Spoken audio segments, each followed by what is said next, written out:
ఒక ఇంట్లో మమతాదేవి అనే మహిళ ఉంటోంది. తన కొడుక్కి యాక్సిడెంట్లో కాలు పోయింది. అయినా సరే చిన్న చిన్న పనులు చేస్తూ ఇల్లు గడవడానికి సాయం చేస్తున్నాడు. చిన్న గుడిసెలో ఉంటున్న మమతాదేవి అందులోనే ఒక చిన్న గుడి కట్టుకుని రోజూ ఉదయాన్నే పూజలు చేస్తోంది. ఏదో ఒక రోజు మా జీవితాల్ని మార్చమని మమతాదేవి రోజూ దేవుణ్ణి ప్రార్థిస్తోంది. ఒకసారి షకీల్ ఖాన్ అనే ఒక వ్యక్తి మంచి సూటు బూటు వేసుకుని అతన్ని చూస్తే ఫుల్ రిచ్ పర్సన్ లాగా కనిపిస్తున్నాడు. మమతాదేవి అతనితో మీకీ చిన్న గుడిసెలో ఏం పని అని అడుగుతుంది. అమ్మా, నేనెవరినో కాదు, నీ కొడుకు షకీల్ని అనడంతో ఒక్కసారిగా మమతాదేవి గుర్తుపట్టి గుక్కపట్టి ఏడవసాగింది.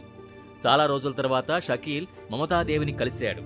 అసలేమైంది, షకీల్ ఖాన్ మమతాదేవిని ఎందుకు అమ్మా అని పిలిచాడు అనేది తెలియాలంటే వీడియోని చివరి వరకు చూడండి. మీరు కొత్తగా కనుక ఈ ఛానల్ని చూస్తున్నట్టయితే, మీరు ఇప్పటివరకు మన ఛానల్ని సబ్స్క్రైబ్ చేసుకున్నట్టయితే వెంటనే ఛానల్ని సబ్స్క్రైబ్ చేయండి. వెంటనే వీడియోని లైక్ చేసి షేర్ చేయండి. బెల్ ఐకాన్ని క్లిక్ చేయండి. ఇక ఈ స్టోరీ రాజస్థాన్లో జరిగింది. రాజస్థాన్లోని ఒక చిన్న గ్రామంలో ముస్లిం ఫ్యామిలీ ఉంటుంది. ఒక ముస్లిం మహిళ భర్త అర్బాజ్ ఖాన్, కొడుకు సలీం ఖాన్తో కలిసి ఒక చిన్న ఇంట్లో ఉంటుంది. అయితే అర్బాజ్ ఖాన్ ఫుల్ డ్రింకర్ కావడంతో ఇంటి మీద ధ్యాస పెట్టేవాడు కాదు. షకీల్ ఖాన్ యొక్క అమ్మ చిన్న చిన్న పనులు చేస్తూ ఫ్యామిలీని పోషిస్తోంది. అర్బాజ్ ఖాన్ ఏ పని చేయకపోవడమే కాకుండా షకీల్ ఖాన్ అమ్మ వద్ద ఉన్న డబ్బులు కూడా గుంజుకుని మరీ తాగేవాడు. అయితే షకీల్ ఖాన్ అమ్మకి బాగా జ్వరం రావడంతో అనారోగ్యం పాలవుతుంది. భర్త అర్బాజ్ ఖాన్ తన భార్యని పట్టించుకోకపోగా ఇంకా మద్యానికి బానిసై రోడ్ల మీద పడి తిరగడం మొదలుపెట్టాడు. అలా మందులు తేవడానికి కూడా డబ్బులు లేకపోవడంతో షకీల్ ఖాన్ యొక్క అమ్మ చనిపోతుంది. ఇక అర్బాజ్ ఖాన్ కొడుకును సైతం పట్టించుకోకుండా తాగుతూ ఉండడంతో చుట్టుపక్కల వాళ్లు, నీ భార్యని పట్టించుకోలేదు, ఆమె చనిపోయింది, ఉన్న కొడుకును కూడా పట్టించుకోవా అని అందరూ బాగా తిట్టడంతో ఇక రాజస్థాన్ నుంచి ముంబైకి వెళ్లే ట్రైన్ ఎక్కి ముంబైకి వెళ్లిపోయారు. ఆ సమయంలో షకీల్ ఖాన్ వయస్సు 5 ఏళ్లు. ఇక ముందు లైఫ్ ఎలా ఉంటుందనేది కూడా ఏమీ తెలియట్లేదు. అలా ముంబై స్టేషన్కి ముందు స్టేషన్లో అర్బాజ్ ఖాన్, షకీల్ ఖాన్ దిగారు. దిగిన వెంటనే షకీల్ ఖాన్ తన తండ్రితో నాకు బాగా ఆకలేస్తోంది, ఏమైనా తినిపించు అనగానే అక్కడున్న హోటల్లోకి వెళ్లి భోజనం చేస్తారు. దీంతో షకీల్ ఖాన్ మా నాన్న నన్ను బాగానే చూసుకుంటున్నాడు అని సంతోషపడ్డాడు. అయితే తిన్న తర్వాత అర్బాజ్ ఖాన్ తన కొడుకైన షకీల్ ఖాన్తో ఇక్కడే ఉండు, నేను హోటల్ ఓనర్తో కొంచెం మాట్లాడి వస్తాను అని వెళ్లి ఆ ఓనర్ ఇచ్చిన డబ్బులు తీసుకుని అర్బాజ్ ఖాన్ వెళ్లిపోతుండగా షకీల్ ఖాన్ కూడా తన తండ్రితో వెళ్తుండగా హోటల్ ఓనర్ షకీల్ ఖాన్ భుజంపై చేయి వేసి ఆపి, మీ నాన్న నిన్ను మాకు అమ్మాడు, నువ్వు ఇక నుంచి ఇక్కడే ఉండాలి అనడంతో ఒక్కసారిగా షకీల్ ఖాన్ కంట్లో నీళ్లు తిరిగాయి. ఇక చేసేదేమి లేక తన చిన్న చిన్న చేతులతో టిఫిన్ బోర్డులు తోమడం, కస్టమర్లు తిన్న ప్లేట్స్ ఎత్తడం లాంటివి చేస్తున్నాడు. అయితే హోటల్ ఓనర్ షకీల్ ఖాన్ని ఒక జంతువులా ట్రీట్ చేస్తుండడంతో ఇక షకీల్ ఖాన్ ఎలాగైనా ఇక్కడి నుంచి బయటపడాలని, ఇక్కడ కాకుండా వేరే చోట పనిచేస్తానని అనుకుని ఎవరికీ చెప్పకుండా అక్కడి నుంచి వెళ్లిపోదామని అనుకున్నాడు. అయితే రోజు పనైన తర్వాత అక్కడే ఉన్న ఇంకో 2 పిల్లలతో కలిసి ఫుట్పాత్ల పైన ఆడుకుంటాడు. ఆ 2 పిల్లల పేర్లు రమేష్, సురేష్. అయితే ఇలా రమేష్, సురేష్తో ఆడుకోవడం, తాను పనిచేస్తున్న హోటల్లో పనిచేయడం ఇలా రోజూ ఇలానే జరుగుతోంది. అయితే ఒకరోజు రమేష్, సురేష్లతో ఆడుకుంటూ హోటల్కి వెళ్లాల్సిన టైం దాటిపోవడంతో హడావిడిగా హోటల్కి వెళ్లిన షకీల్ ఖాన్ని హోటల్ ఓనర్ బాగా కొడతాడు. ఇంకొకసారి లేటుగా వస్తే ఇంతకంటే బాగా దెబ్బలు పడతాయని బెదిరించడంతో ఏమీ మాట్లాడకుండా సైలెంట్గా పనిచేస్తుండగా ఒక గాజు గ్లాస్ అనేది షకీల్ ఖాన్ చేయి నుంచి జారిపడి పగిలిపోయింది. గ్లాస్ పగిలిపోవడాన్ని చూసిన హోటల్ ఓనర్ పక్కనే ఉన్న కట్టె తీసుకుని వస్తుండగా భయంతో షకీల్ ఖాన్ ఫుట్పాత్కి అవతల వైపున్న చిన్న గుడిసెలోకి పరిగెడతాడు. ఆ గుడిసె ఎవరిదో కాదు, షకీల్ ఖాన్ ఫ్రెండ్స్ అయిన రమేష్, సురేష్ది. ఆ గుడిసెలో ఉన్న రమేష్, సురేష్ యొక్క తల్లి మమతాదేవి షకీల్ ఖాన్ని చూసి, ఏంటి బాబు, ఎవరు నువ్వు అని అడిగింది. మమతాదేవితో షకీల్ ఖాన్, అమ్మా, నేను చాలా ఇబ్బందుల్లో ఉన్నాను, నన్ను ఆ హోటల్ ఓనర్కి మా నాన్న అమ్మేశాడు, ఆయన నన్ను బాగా కొడుతున్నాడు, నన్ను కాపాడు అని అనడంతో సరే అని రమేష్, సురేష్లతో పాటే షకీల్ ఖాన్ని తన దగ్గరే ఆ రాత్రి ఉంచుకుంటుంది. ఇక పొద్దున్న వీరు లేవకముందే హోటల్ ఓనర్ షకీల్ ఖాన్ కోసం వెతుకుతూ మమతాదేవి దగ్గరకు వస్తాడు.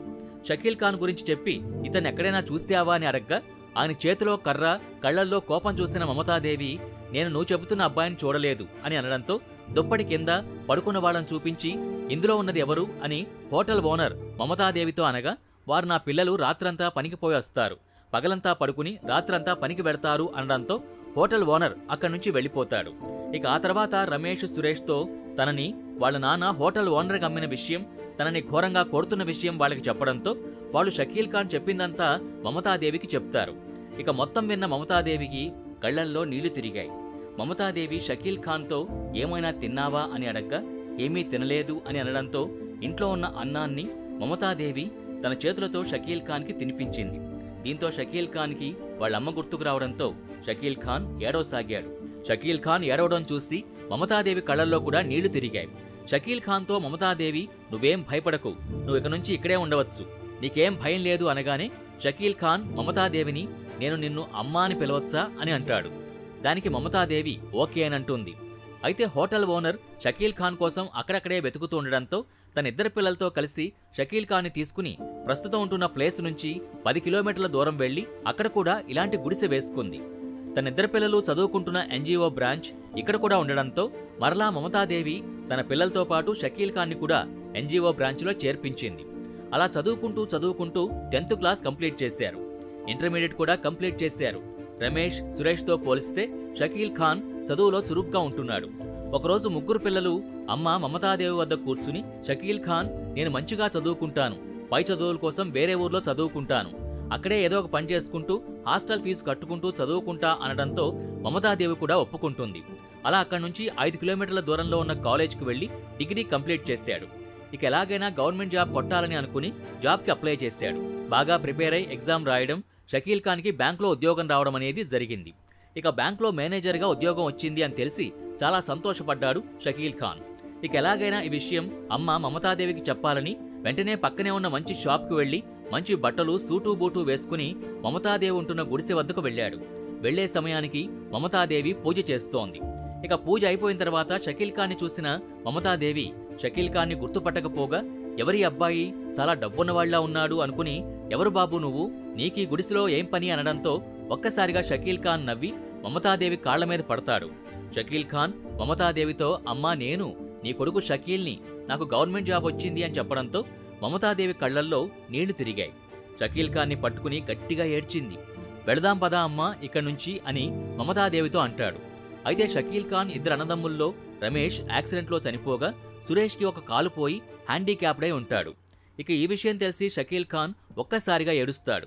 ఇక కొద్దిసేపటి తర్వాత సురేష్ తన పని కంప్లీట్ చేసుకుని ఇంటికొచ్చి షకీల్ని చూసి ఎవరు నువ్వు, ఇక్కడేం చేస్తున్నావు అని అనడంతో నేను షకీల్ని, నాకు ప్రభుత్వ ఉద్యోగం వచ్చింది అని చెప్పి హ్యాండిక్యాప్డ్గా ఉన్న సురేష్ను చూసిన షకీల్కి కళ్లల్లో నీళ్లు తిరుగుతాయి. ఇక మీరు ఇక్కడ ఉండడం వద్దు, మిమ్మల్ని నేను బాగా చూసుకుంటాను అని తన బ్యాంకున్న ఏరియాలోనే ఒక మంచి ఇల్లు కిరాయికి తీసుకుని తల్లి మమతాదేవి, తమ్ముడు సురేష్తో కలిసి అందులో ఉంటున్నాడు. బ్యాంకుకి డ్యూటీకి వెళుతున్నాడు.